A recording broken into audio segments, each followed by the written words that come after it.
writers and industry professionals talking about the craft and business of writing. More information about this discussion, including details on our panelists and presenters, can be found at writersleague.org. We hope you enjoy the discussion. Thank you very much. So tonight we are talking about learning to write by watching TV. And the reason that we came up with this topic was simply because I was watching TV and inspired by something that I saw. I mean, it might have been Dairy Girls, which I saw recently, and I was laughing my face off, and I was like, oh, I want to write something like that. Or it might have been The Handmaid's Tale, or whatever it is I was watching. I just had this moment where I was like, I wish I could stop the show. In fact, I'm still living in the past because it was on Netflix, so I could stop it, and start writing because I was very excited by something they had done. And when I talk to other writers, they often feel the same way. And in fact, I know a lot of writers who are going back and forth between film or TV and words on the page.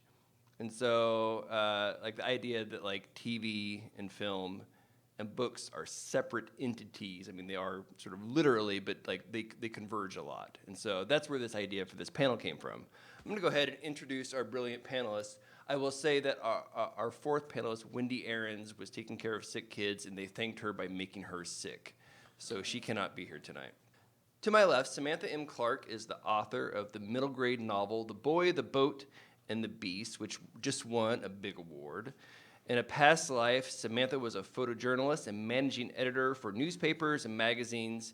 She has lived in a land of rainforest, the land of the Queen, 2 Caribbean islands, and now lives with her husband and crazy dog here in Austin. Samantha is the regional advisor for the Austin chapter of the Society of Children's Book Writers and Illustrators. Please welcome Samantha.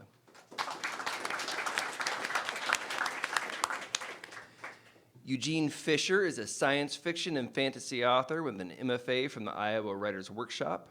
While at Iowa, he created Writing and Reading Science Fiction, the university's first creative science fiction course for undergraduates. Since moving to Texas, he has continued to teach, leading workshops at conventions and designing classes for local organizations. His fiction has won the James Tiptree Jr. Literary Award and been a finalist for the Nebula Award and Theodore Sturgeon Memorial Award. He is currently developing a science fiction series for Amazon Prime Studios. Please welcome Eugene. Scott Von Doviak's 20-year pop culture writing career includes a stint as a film critic for the Fort Worth Star-Telegram and an ongoing role as television reviewer for the Onion's AV Club. He is the author of 3 nonfiction books, including the acclaimed Hick Flicks, The Rise and Fall of Redneck Cinema. Charles Gate Confidential is his first novel. Please welcome Scott. So I thought I would start with an easy question, which is just, in essence, what is a TV show that you're watching now or that you've sort of watched recently that you loved and you found yourself, perhaps doing what I did, which is thinking, I could learn some things by what they're doing. And maybe there were specific things you were learning, or you were just so excited by what they had done that it made you sort of want to write. What is something good that we should pay attention to on TV? Sam, I'll start with you. Well, my gosh, the list would be so long for various reasons. I mean, there's a number of shows that I'm watching now that are done really brilliantly that I think we can learn a lot from. The Mindhunter show on Netflix, we just finished watching the second season, and it's based on the book by John Douglas, and it's about the FBI profiling department. So it's a nonfiction book about, these profiling of how they discovered built this whole department of profiling for serial killers. But the way the show is written is really, really interesting. And it has, I was telling my husband that it has a lot of similarities to Breaking Bad. Now, if you guys haven't watched Breaking Bad yet, you have to watch Breaking Bad. You will learn so much as a writer from Breaking Bad. It's the best ultimate show for character arc, hands down. If you watch the entire thing, every single season, you see not only the main character, but all of the different characters, that their arcs are they're done incredibly well. And then the mini arcs in the episodes are done incredibly well. But it's one of the most brilliant series for actually seeing this character come to fruition. Like Game of Thrones, I won't hit any spoilers for those of you who haven't watched the end of Game of Thrones, but the arcs aren't they're not there at the end. But Breaking Bad. And then some of the editing work, I could just do a whole hour on Breaking Bad, what you can learn from that show. But yes, watch it. Maybe we'll talk about it later. I don't want to let these guys talk too, but. I also have a very long list of TV shows that I'm enthusiastic about. TV shows that make me want to write or make me excited about writing. So I really enjoyed the most recent season of Glow on Netflix, which I think is doing. I think it started in the first season as very much a sort of period / out there concept, star power go, and it's found its feet enough. It's gotten far enough away from the initial obvious few story beats that it's by the third season become this really interesting sort of ensemble character study.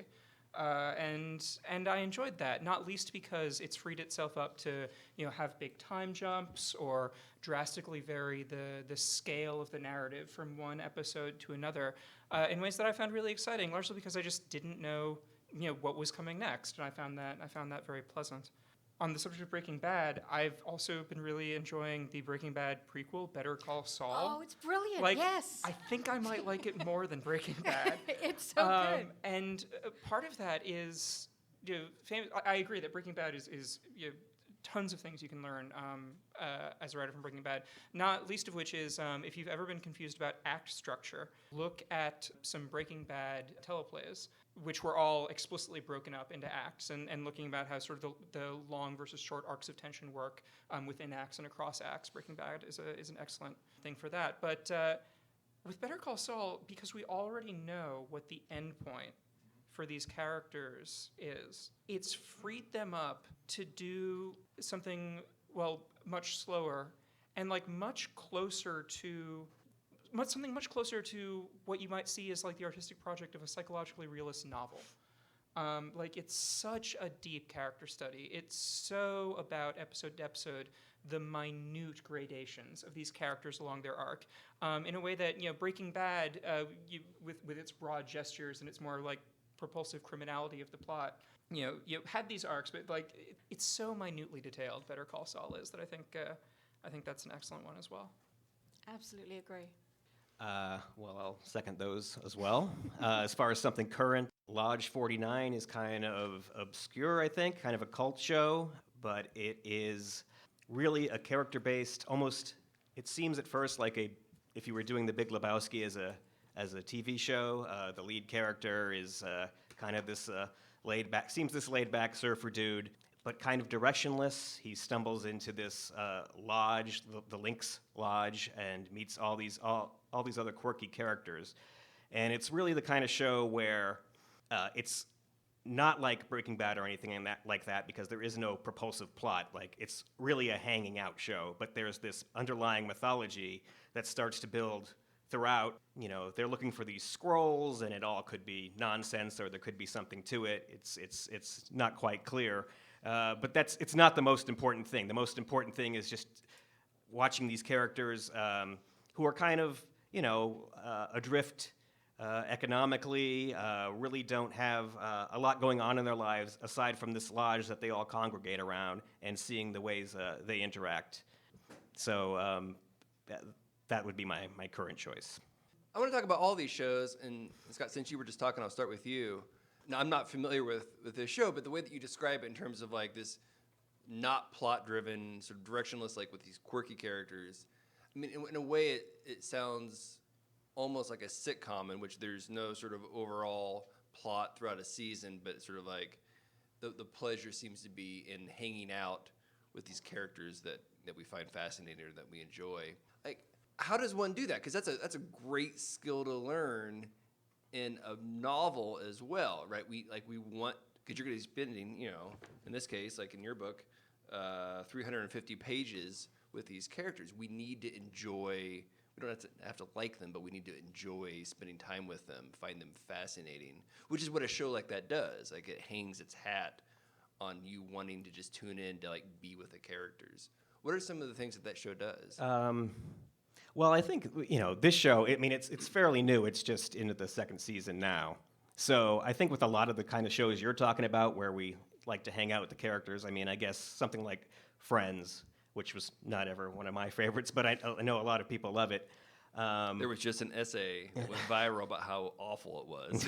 Well, I won't go there because I never really watched it. But I think with shows like that, particularly before sort of what we might say is like this new golden age of prestige television, you had characters that never changed, really. I mean, you had to keep them, the thing that's different from a novel about your classic kind of television show like that is, while there might be a beginning and you might eventually get an end, although, when I was growing up, shows never even had finales. They just stopped, it got canceled and you found out about it in the fall when it wasn't on anymore. And you're like, oh, I guess that show's gone.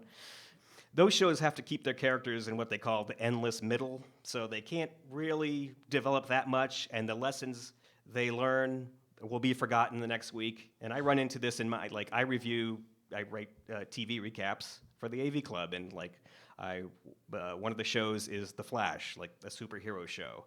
And I've written over 100 reviews of The Flash, and it's increasingly difficult to find anything new to say because these characters, they keep doing the same things over and over again, and then at the end of the episode, they're like, oh, you're right, we should really share information and not keep these things to ourselves. And then it's going to happen again the next week, and you're just kind of banging your head against the table. So I think avoid that. If you're writing a novel, don't get your characters stuck to the point where they're just not progressing at all anymore.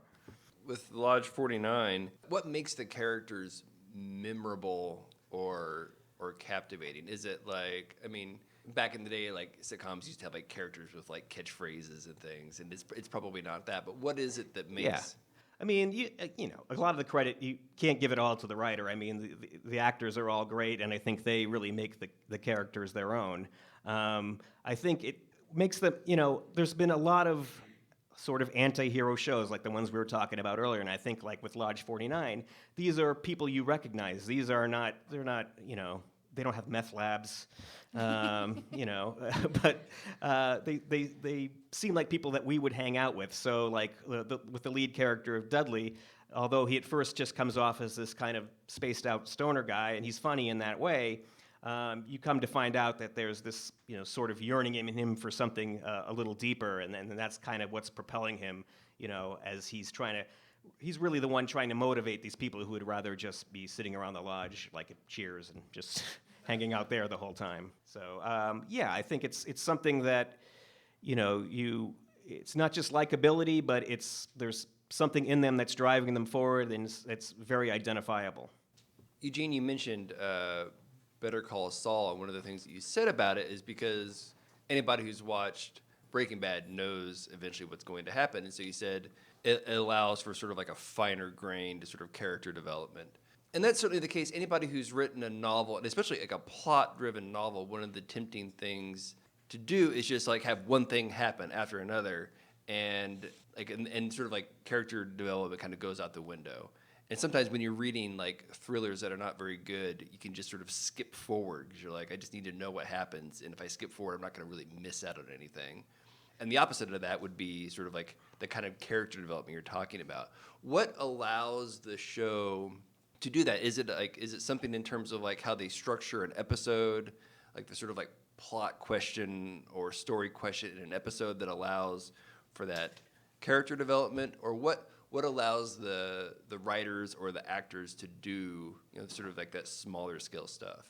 Well, very practically, in this case, probably part of the answer is how successful their previous show was, and that bought them some freedom to do things that seem a little less salable, on paper. I've seen Christmas ornaments with blue meth in them. Right, so yeah. Exactly. These shows, I think you could safely say these shows would not have been made in the opposite order, and certainly not on cable television, as these two are. But yeah, they made a choice in doing this prequel to sort of set it in a as like a mid-90s period piece moving forward into the present of the now past Breaking Bad. And they start off with a version of the central character who is so profoundly different from who you meet in Breaking Bad that it is an aspect of narrative concern that's built in from the very first episode.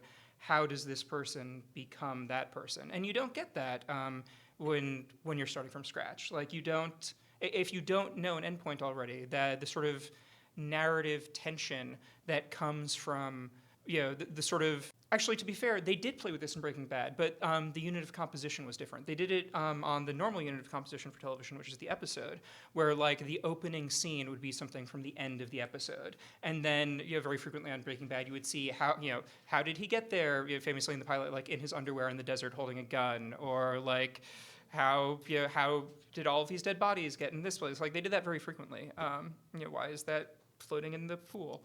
Whereas with Better Call Saul, they're able to draw that kind of narrative tension out over the course of an entire series, because the previous series has worked as that sort of like opening stinger for the entirety of the show.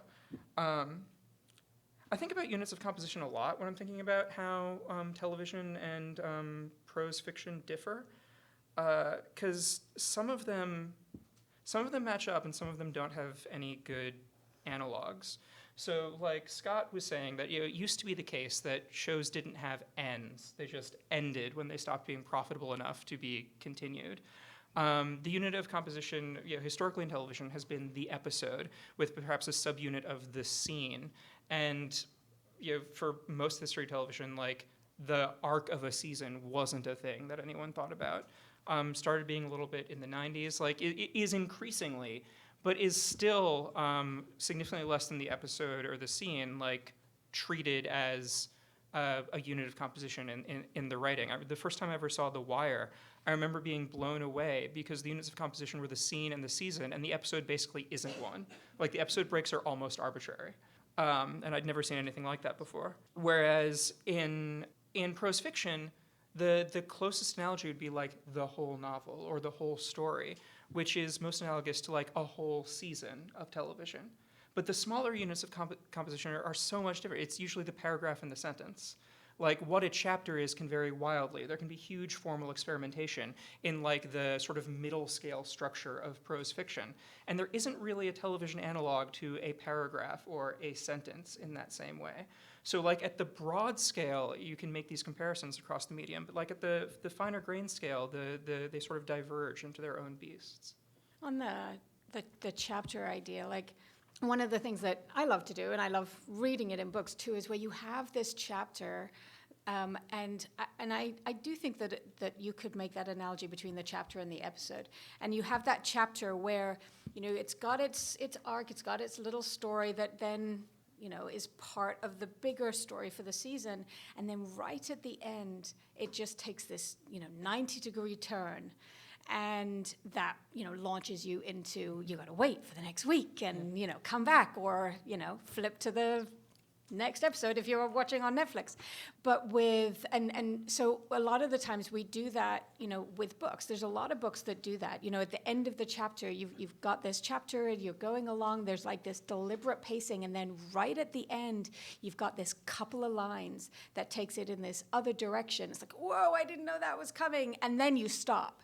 And then, you pick it up again on the next chapter. And Riverdale actually does that really well with their episodes. Like you could be just going along, you're getting to the end of this really tense episode, and then right at the end, everything's all nice and calm, and then suddenly, bam, something happens, and it's like, oh, I didn't know that was going to happen. And then, it launches you on. And it's really just like the same thing that a lot of novels do, with that, like that nice little cliffhanger at the end of a chapter, which I really love as a reader. Just to be clear, I wasn't saying that chapters can't do that. Oh, I was just saying they don't have to. Oh, I know, Yeah. yes. I just meant to add on to what you were saying. Yeah. I was agreeing. And then, to add on to that, that there's, because not every episode does that. But not every show will do that. Mm-hmm. A lot of shows, like the Law and Order type shows, they just end the episode and then Yeah. That's kind of it. The story ends, you move on. If you come back the next, week, like even with, well, I think Breaking Bad did that a lot, where they would have something at the end which would kind of propel it on.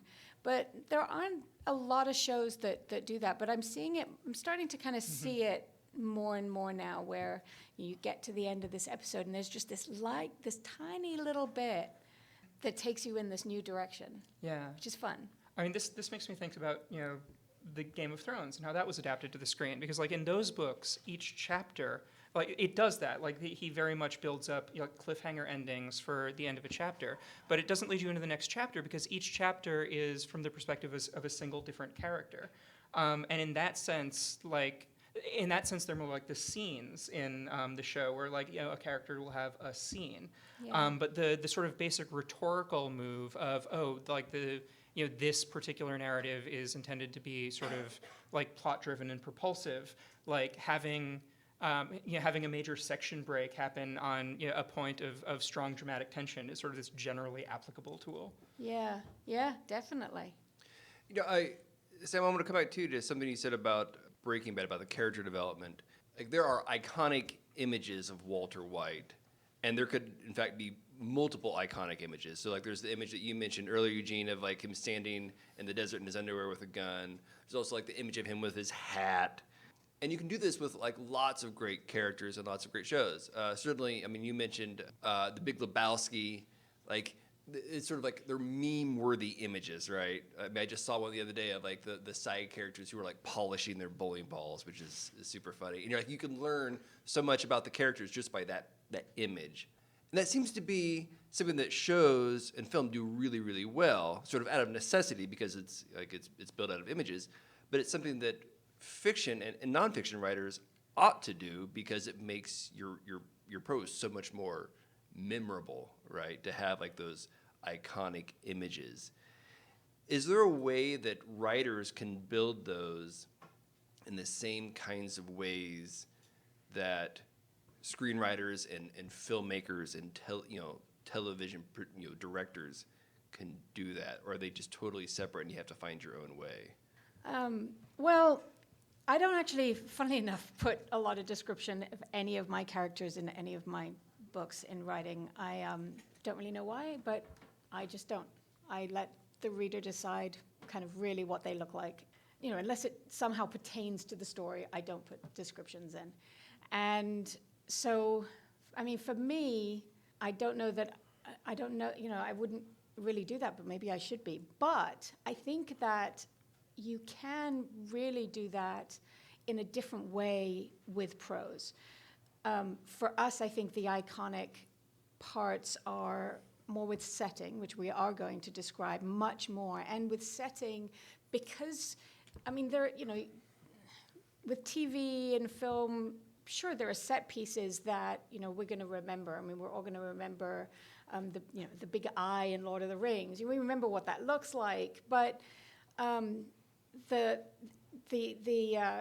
a book, you're going to remember it so much more if you're allowing that reader to fill in parts of it.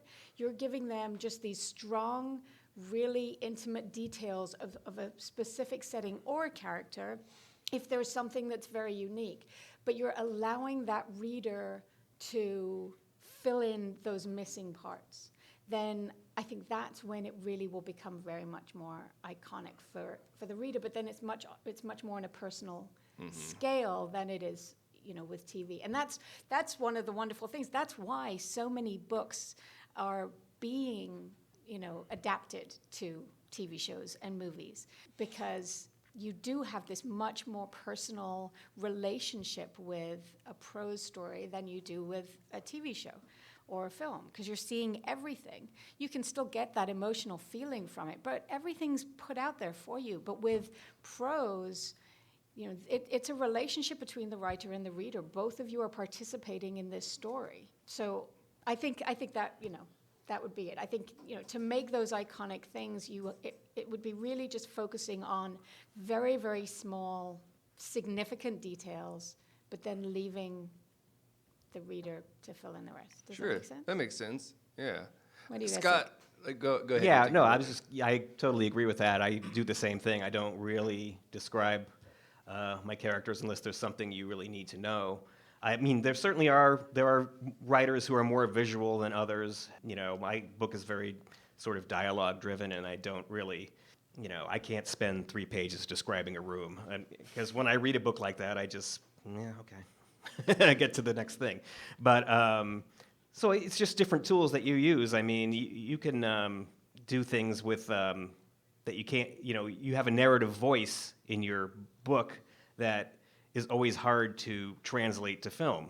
It's just the same way that visuals are difficult to translate to the book. I mean, I wrote a nonfiction book about Stephen King movies and watched them all, and almost none of them actually capture, sort of the voice of Stephen King. They're telling the story, but they're not getting at what makes it special.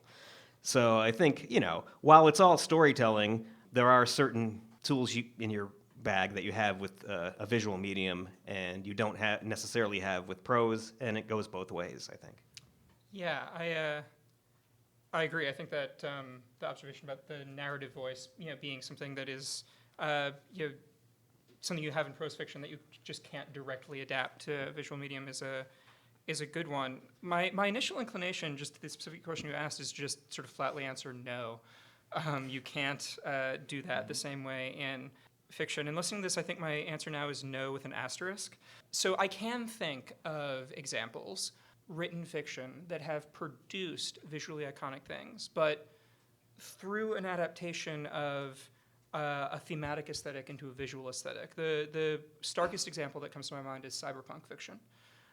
So William Gibson's Neuromancer, if you read the descriptions in Neuromancer, he's not describing Blade Runner, but if you watch Blade Runner, or you watch cyberpunk inflected fiction like Ghost in the Shell or something like that afterwards, you can see that the filmmakers are using the tools of their medium to aim at the same aesthetic visually that these books were going for thematically, the concerns and the sort of the edges of scene descriptions that good fiction can provide are there, and then are fleshed out in the much greater detail.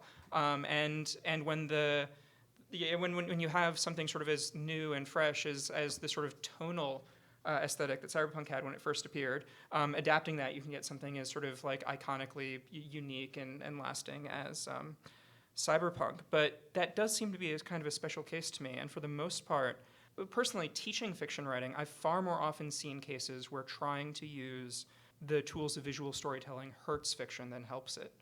I use fiction that is too what I'll call filmically inflected can sort of be flattened by it, because it's using those things to the very obvious exclusion of other tools that fiction has available, and sometimes in ways that sort of break immersion with the story. I remember once reading a story where two duelists with swords were facing off and about to have their climactic fight, and there was a description that the protagonist could see the reflection of the antagonist's eyes in her blade, and obviously she could not see the reflection of the antagonist's eyes in her blade, but just as obviously you know exactly what shot from a movie the author was imagining when they wrote that line.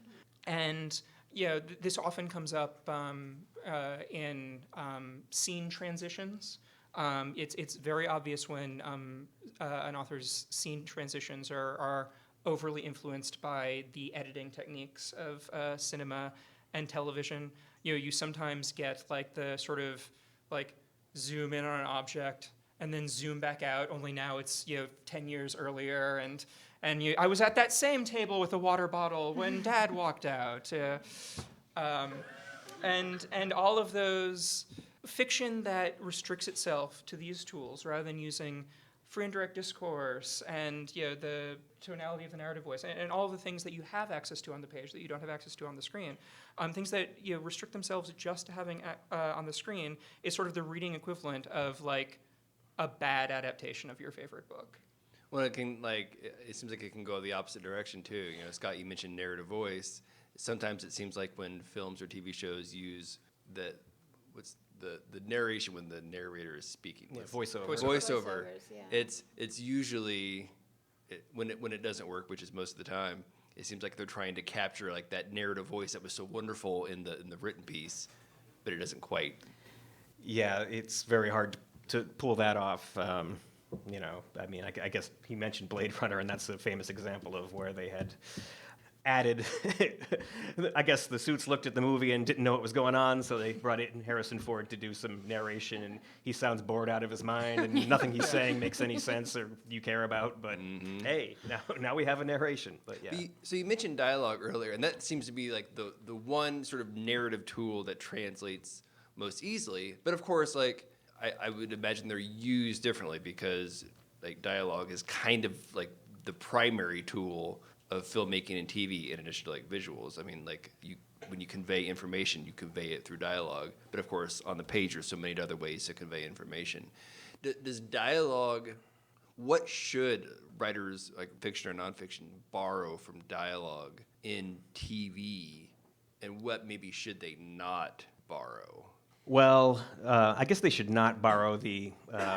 You know, I mean, obviously, don't borrow cliches. Don't borrow the habits some TV shows have of just this kind of very direct exposition of what you just saw happen anyway. You don't need to do. Obviously, if you've just read it, you don't need somebody else restating what you've just written. But yeah, I mean, as far as what to borrow from it, I mean, if it's good writing, it's good writing, and if it's you know, there are a lot of shows with great dialogue that I mean, my book is very dialogue heavy, and you know, there are cops and criminals in it, and the criminals talk like they're on The Sopranos, and the cops talk like they're on The Wire. That's basically my my genius.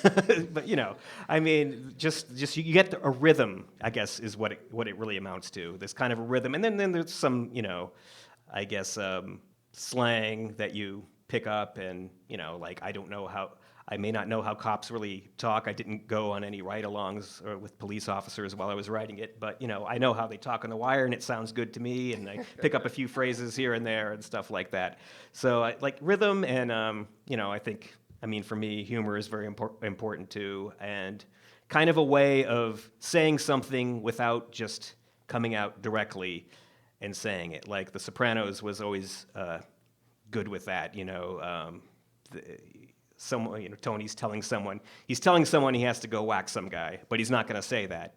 He's going to say it in such a way as like, yeah, well, we got a problem here, but you know, you've decided you're going to let him go, right? Well, that's a good decision that you made there, isn't it? And stuff like that. And then you're like, oh wait, that's not what he's saying at all. He's saying it's a terrible decision, and you have to go kill that guy now. And yeah, so there's a lot that you can pick up from. If it's good writing, it's a good influence. In that scene though, like, is that something that you try to capture on the page, like the sort of like the memorable one-liners? I mean, if that's the kind of thing you're writing, then definitely, you know. I mean, it's not going to be appropriate for every story. I mean, but you know, I like dialogue that kind of gets into a rhythm and it's funny, and like the Coen brothers are another good example. It's not television, but it's the same kind of thing where you know, if you have a minor character and you don't have a lot of time to spend with them, and you don't have a lot of time to, you know, build the character in what might be another traditional way. One way to do it is just give them a very specific speech pattern, or you know, certain phrases they use, or they maybe another good thing The Sopranos was good with was sort of the malapropisms, where they say the wrong word when they mean something else, or they overhear, you know. There's the famous episode where Paulie and Christopher are lost in the woods, and Paulie calls Tony, and Tony's telling him that the guy that they're chasing, he's a Chechen commando. He was with the Ministry of the Interior, and Paulie says he was an interior decorator. He's from Czechoslovakia. You know, just completely got it wrong. So just little things like that, I think, work. And I think it really depends on the show. You know, like, I mean, if you watch West Wing, I love that show, but nobody talks like that. Yeah. You know, Riverdale, I love the show Riverdale, but they they constantly say the person's name. You know, they're constantly like, well, Michael, of course, Michael, constantly do this throughout the show. And I love the show, but, you know, if you do that in your prose, it's not going to work. But it's like a thing on Riverdale where they always do that. So I think it really, I think it really does, like you were saying, it does matter, kind of picking and choosing and being inspired by lots of different shows and not just one. Because if you just watch West Wing and you try to write like West Wing, it's just not going to come across as real and authentic to a reader. Because, even people, I think, who watch West Wing, like, nobody is that smart or that witty right at that, right time. But it works on West Wing, but... I think that just speaks to how, like, what is good dialogue is entirely story contextual. Yes. Like, it works for the story. Amy Sherman Palladino is another television writer who writes sort of like fast, snappy dialogue. Gilmore Girls, The Marvelous Mrs. Maisel. Yes. And, like, again, no human beings speak that way. But, like, it's still great dialogue because it's in keeping with the tonality of the work. It's, part of a coherent, like, project of characterization within that narrative. At the other end of things, there might be there's a Netflix show called Easy by, I want to say, Joe Swanberg, which has like some of the most naturalistic dialogue. Like, people really do talk that way. And the project of the show, it's sort of like the seasons of that show are sort of like collections of linked short stories about like slices of these characters' lives specifically as relates to their sexual and romantic inclinations, hence the title Easy. But the dialogue is completely naturalistic, like the sort of thing you would overhear in a cafe, and it perfectly fits the kind of dip in and out of these people's lives, very small scale narrative stakes characterization that show is doing. They both have excellent, all these shows have excellent dialogue, and the dialogue is utterly dissimilar. I think I haven't tried this, but now I want to go home and try this, is to actually watch a show, close my eyes. And the difference is, of course, with TV, there's the voices, which will be different, but just picking out the words and, like when you're reading a book and you're reading a screenplay or, a script for, and you're reading it, you should be able to tell, by having those, the little word choices, the quirky word choices that they do, or the kinds of answers that they would give. You should be able to identify the characters through their dialogue.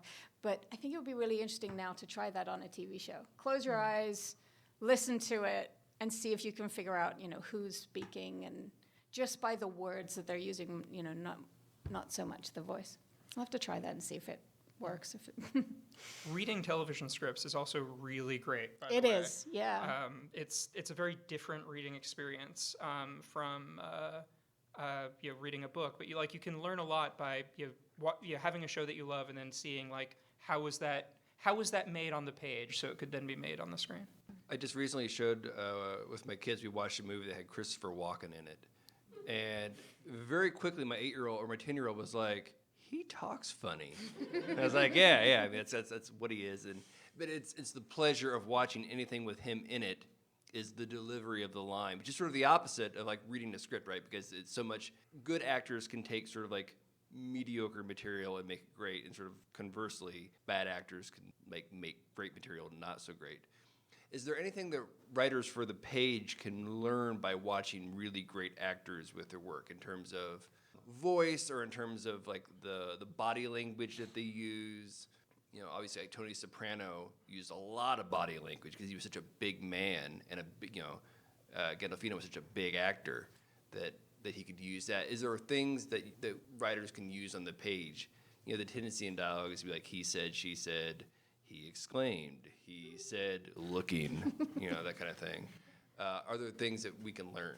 Absolutely. Well, try to cut down on the he said, she said, and use actions instead. But, those actions should be specific to those characters. And, like we were talking about, those characters are going to be doing different things. But, and then those are things that you're going to learn from, watching really great actors. One of the great things about being a novelist is that you are actor, set director, director, editor. You are it. You are everything. You are completely in control of this world. Whereas, the director is going to be directing, but, the cinematographer is going to be, also in charge with the shots. But as the writer of this novel, you are completely in control of all of that. And so watching, really great actors on TV, watching how they, the facial expressions, watching how they move, and then putting that into describing it. Years ago, long before I had an agent, long before my book came out, I was watching Misery. I used to do this with a bunch of things, but the first time I ever did it was watching Misery. And the part where he's in the bed, I hope you guys have all seen Misery. If you haven't, you should see it. It's good. Yes. Yes, little bit of a spoiler alert here, so I'll try not to be. But he's in the bed, and the door is shut in the bedroom, and there's this little bit of light, and then you see the light, breaking up, which you've seen in a bunch of movies. And I wanted to stop it and write that scene. And I did later on. I didn't stop it then because I was in a movie theater and you couldn't do that. But, I would write that. And I still do that now. Like, I'll find interesting scenes and I'll be like, okay, now how can I write this as a scene? And so I think, it's the same, you really can. You can learn a lot, but it really is all of it. You can learn from the actors, from their specific movements. And it's the tension. We always want to have that tension. So how do you build up the tension in that scene cinematically, and then how can you build it up, by moving the camera? There's amazing things that you can do with film and TV of where you place the camera, and we can do that in books too, in prose, just by what we're focusing on, how close we are on something, or how far away we are in our descriptions. All of that's going to change that tension too. I've got off the actor thing. Oh, yeah. One of the most famous writing exercises there is by, I think, John Gardner. It was the assignment was to have a character, an older guy describing his barn as if he just learned that his son had died, and you can't mention the son, you can't mention death, you just have to describe the barn. And that's a little bit like watching the light outside the door. Yeah. It's the indirect thing. Yeah. What about going the other direction from the page into screen? Is there anything that makes works particularly suited to adapt? Because one would think, and this is, the detective fiction has been adapted a ton of times, right? Like, you would think the snappy dialogue, Dashiell Hammett, Raymond Chandler, makes it easy to adapt. Is that necessarily the case? Lots of things are being adapted for the screen now. Is there anything that makes works particularly suited for it, or that makes a particularly good adaptation? Yes, I believe that you're correct, and that everything in my book makes a perfect adaptation. Hollywood, are you listening? But a book that's heavy on sort of interior monologue and stuff like that probably isn't something that's going to make a 10-episode. That's another question, is when it comes to these adaptations is, and it's come up, I think, with Handmaid's Tale, and I think Big Little Lies is you have the book, and we're going to do it for TV, but is it a limited series? But if it's popular, we want to keep it going, and then how do we do that? And so I guess it helps to have a book that you can see beyond the ending. It still has an ending, and maybe that's the first season, but if it's successful, maybe there's something else to be done with it, because a lot of times I think, the Hollywood, they want to milk it as far as they can, and if it's been if it was originally envisioned as just this limited thing, but it's very successful, they're going to want to know that they can keep doing it. So, well, with Handmaid's Tale, the show has gone far beyond the first novel, and now the follow-up novel is out and is picking up, I think, a lot from the show, as I understand it. And then there's the other problem of Game of Thrones, where you get past the books and then... And everybody loves it. And everyone thinks they did a great job. EJ, how about you? Because you're adapting your own work for the screen. Yeah. So I think when I think about stories, sort of independent of medium, I think about stories in a stupid way. I think about stories as sort of just being this kind of assemblage of aesthetic goals and intentions and thematic through lines, a sort of mechanism that then the medium offers me certain ways to paint the surfaces of, so that other people can see it without being inside my brain. And what is going to be successful in one medium isn't necessarily going to be successful in another. But like, I don't think that sort of fidelity to a source is the same thing as fidelity to the art, I guess is what I'm trying to say, in a roundabout and perhaps not very clear way. It's like what we were talking about, like, and I know that like there are different authors, but William Gibson and the movie is just like, Well, I mean, like the aesthetic. or perhaps. for example, I mean, we've been talking about voiceovers a lot, but like, if you think like for comparison, say David Lynch's Dune, which keeps a lot of the internal monologues that are there in the book to its great detriment, versus say The Hunger Games, which is actually in first person, and lots of what are in The Hunger Games like sort of quiet scenes of Jennifer Lawrence like acting and communicating emotion by being an actor are in the book like long thought processes.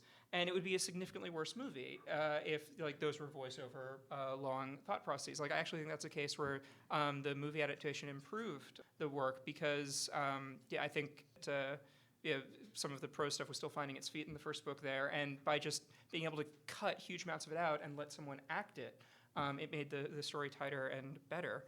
I think a lot about the now two. There was a recent one on Hulu. Two utterly failed, in my opinion, attempts to adapt the book Catch-22, which is one of my favorite books. And both the movie from the 70s and, again, in my opinion, apologies to anyone who just recently watched it and loved it, the recent George Clooney adaptation on Hulu are kind of terrible, despite having extreme fidelity to the source material. And the best reason I've been able to come up with for that is that it somewhat relates to this issue of dialogue, like people not actually talking that way. The dialogue in Catch-22, which is very funny, is not even remotely naturalistic. It's not made for real people to speak. But the reason it works in the book is because it's dialogue in intimate conversation with the narrative voice. And you can directly adapt the dialogue, but you can't directly adapt the narrative voice. And so all of the adaptations I've seen of Catch-22 are like listening to like one side of a phone call, where if you could hear the whole conversation, it would be very funny and poignant, but you're only hearing one side of it. So when I'm adapting, my work, I'm making, like the versions of the characters in this pilot are very different than like the versions, or ranging from somewhat to very different than the versions when I wrote the story that it was inflected on, and the portions of the world and how it was evolved that are taken from the probably forever to be unpublished novel that I was in progress on, set in this world when TV came calling and I started cannibalizing pieces, are themselves different because it's working in a different medium. And what I think I've preserved is the story, the artistic concerns, the aesthetic goals, and the moving parts around that are far more fungible. I think we'll take a moment now and turn it over to the audience for some questions. When you were talking about dialogue, I was interested in you were talking about The Sopranos and The Wire and so forth. When you make the transference to fiction, how do you deal with the balance of dialect? Like if you're talking about, say, a Canadian, do you write down, I'm going oot? OT? No, that's No. Of course not. No. Of course not. But I mean, how do you deal with that balance? You are very sparingly, I think. I mean, mine is set in Boston, so everyone has a Boston accent in my mind, and I hope in the reader's mind, but I don't spell car C-A-H every time or anything like that, I'll throw in a few local terms and once in a while the almost phonetic pronunciation of how it would be in Boston, but it's got to be very sparing or it's really annoying, I think. Yeah, I mean, you can say, you can describe a character as speaking with a Boston accent and then just writing the dialogue. I think the only, I hesitate to make a generalization this broad, but the only real place for dialect that I can think of is when you are actively problematizing like something cultural as part of the fiction, like when that is something that you are exploring. Like if you're exploring, like if you're doing writing character who code switches and it's like part of the thematic point of the work to like explore the effect of like being expected to engage in code switching in your public and private life on someone's psychology, like then I could hypothetically see how the deployment of dialect could be an aid to a project like that. But if you're not actually doing something that is substantive in the work with it, then it just seems like exoticization to me. Yeah, Terry Pratchett uses it in some of his books for humor. but it's on purpose. It's part of the story. It's moving the story, forward in that sense, or we're learning about the characters in that sense. He uses it for misunderstandings and things like that. But ultimately, like Scott was saying, the local idioms, those are the things that are going to show your characters much more than actually trying to write the dialogue. Like if you were writing Donnie Brasco, you might write forget about it, but other than that, you don't have to write I'm not going to try and do the accent, but I will not be able to do it.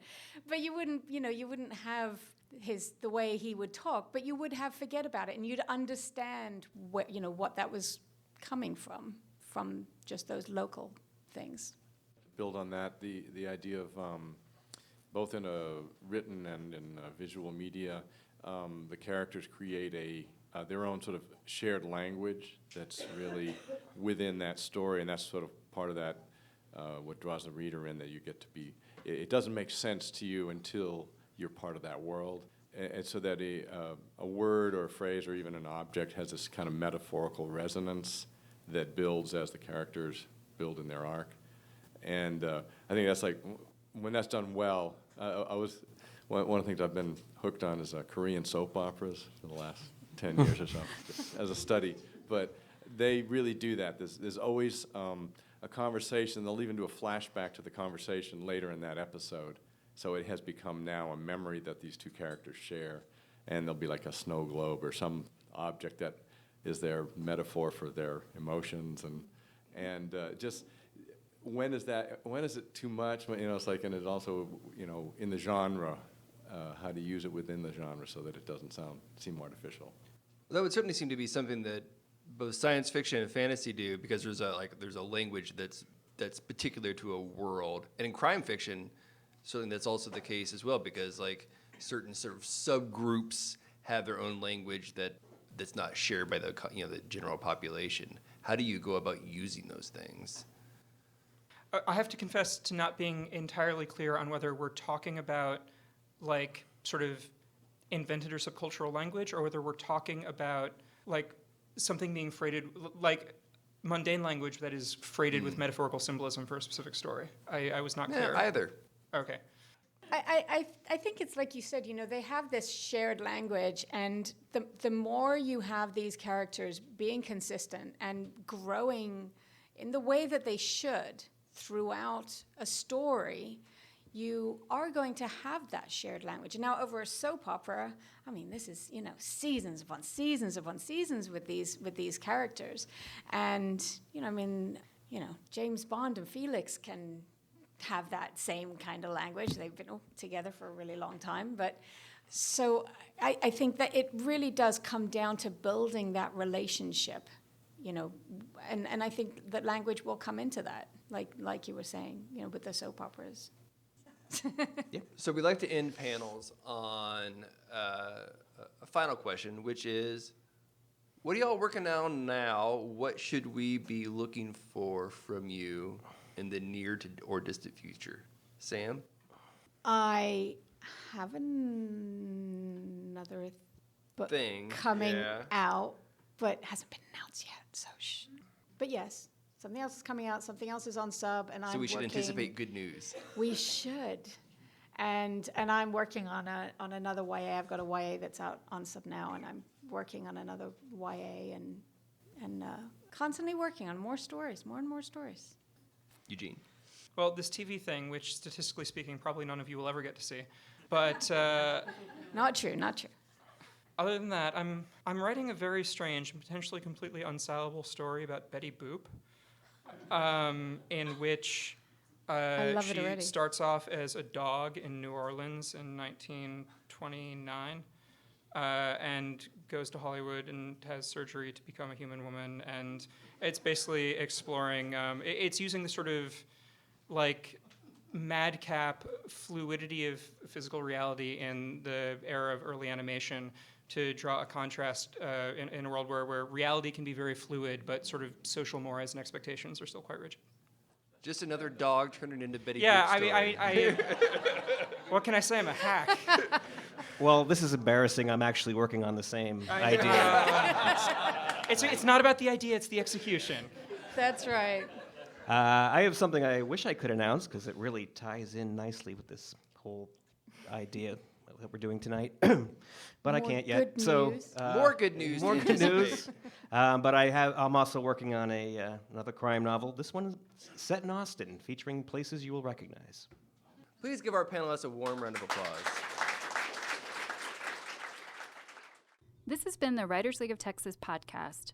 For more information about the Writers League of Texas and our many programs and services for writers, visit our website at writersleague.org. Email us at wlt@writersleague.org or give us a call at 512-499-8914. Thank you for listening.